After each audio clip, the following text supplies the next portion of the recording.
लो, इस्लाम के उन बेटों की जिंदगी देख लो जिनके पास तेरे मेरे जैसे पक्के मकान तो नहीं थे, मकान कच्चे थे, लेकिन उन कच्चे मकानों में रब के ऐसे पक्के सजदे अदा होते थे कि तादाद मुट्ठी भर थी, लेकिन जिस तरफ भी रुक कर लेते थे तो चाहे अंताकिया की कलीसियाएं हो या कैसरो किसरा के इक़्तिदार की हवेलियां और नबी के दीन के शहजादे जब परचम इस्लाम लहराते थे तो दुनिया घुटनों पर आकर ये कहने पर मजबूर हो जाती थी कि मौला जब बंदों की ललकार का ये आलम है तो इनके परवरदिगार का आलम क्या होगा।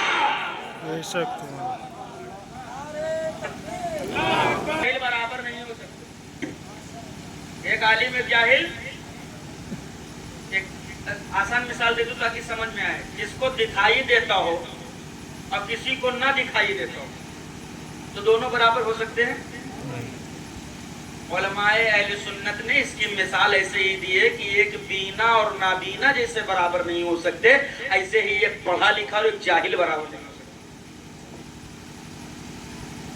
लेकिन वहां साहब मेरे कौम के उन बुजुर्गों और उन नौजवानों का क्या कहना जो गूगल से दीन सीख कर आए हैं। यूट्यूब पे एक मसला सुन लेते हैं फिर चल देते हैं इमाम साहब को परखने। अब यूट्यूब पे सुना और चले आए इमाम साहब ये मसला ऐसा ऐसा है तो जरा बताइए कि इसका जवाब क्या होगा। अमा अल्लाह के बंदो, यूट्यूब गूगल सोशल मीडिया पर ये बैठे हुए जितने भी हैं तुझे पता है कि ये सब सच्चे और ईमानदार हैं। वहां दुश्मनों ने भी घात लगाई हुई है। कुरान का तर्जमा तुम्हें क्या पता कि कहाँ क्या तर्जमा होना चाहिए। उन्होंने आयत के नीचे जो तर्जमा लिख कर चिपका दिया, तुमने वो तर्जमा कर लिया, तुम क्या समझोगे ये सही है कि गलत है। इसको समझने के लिए एक आलिम का होना जरूरी है। अगर मेरा दीन इतना आसान होता कि गूगल से सीखा जा सकता था, यूट्यूब से सीखा जा सकता था, फेसबुक से सीखा जा सकता था, इंस्टाग्राम से सीखा जा सकता था, AI से सीखा जा सकता था, चैट GPT से सीखा जा सकता था, तो अब तक मौलाना इकबाल साहब के बिला जामिया मदरसा आपके गांव के मदरसे में ताला लगाकर बंबई चले गए होते, चाहे खजूरे के ठेला लगा के खड़े हो गए। जरूरत थी इनको दर बदर की ठोकर खाने की। भाई दीन सीखना आसान हो गया, यहाँ हम दीन सिखाने के लिए थे, अब आसान हो गया, आपको जरूरत ही नहीं है। बढ़िया बिस्तर पे लेटे लेटे थोड़ी देर पिक्चर देखो, थोड़ी देर रील देखो और बीच में मौका मिले तो दीन सीख लो। और सवेरे जब पहुंचो फजर में कोनों में के तो मौलाना साहब से सवाल पूछ लो।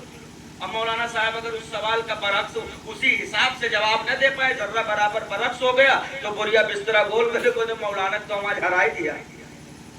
कई सवाल के जवाब ना दे पे मेरे मुंह के लंग देखता है। चाय खानों पे बैठकर जब से मेरी कौम ने मेरे आलिमों की बुराई करनी शुरू की है ना या साहब, तुम्हारी नस्लें गैरों की जूतियों में पहुंच गई हैं। ये मेहमाने रसूल बैठे, इनकी अजमत सुनो। इनके बारे में उलमा फरमाते हैं कि अगर किसी कब्रिस्तान से सिर्फ ये ऐसे गुजर जाए,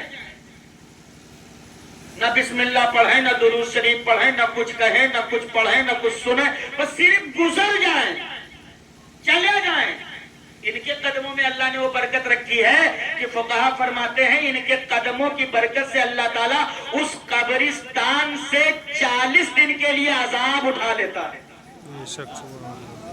अब तो बोलो सुभान अल्लाह। कितनी बड़ी अजमत और कितना बड़ा मर्तबा। तो जब ये तालिबे इल्म है तो मेहमाने रसूलुल्लाह है, तो जब मेहमाने रसूलुल्लाह के अजमत और तकद्दुस का ये आलम है तो सोचो नाइबे रसूलुल्लाह का आलम क्या होगा। सुभान अल्लाह। इनको तो अल्लाह के हबीब ने नाइबे रसूलुल्लाह बनाया। हाँ, तो दीन गूगल से सीखना बंद करो, वहां से कुछ नहीं हासिल होने वाला। तब जो सिखा देंगे सीख लोगे, भाग भूसा की तरह भर जाएगा। ईमान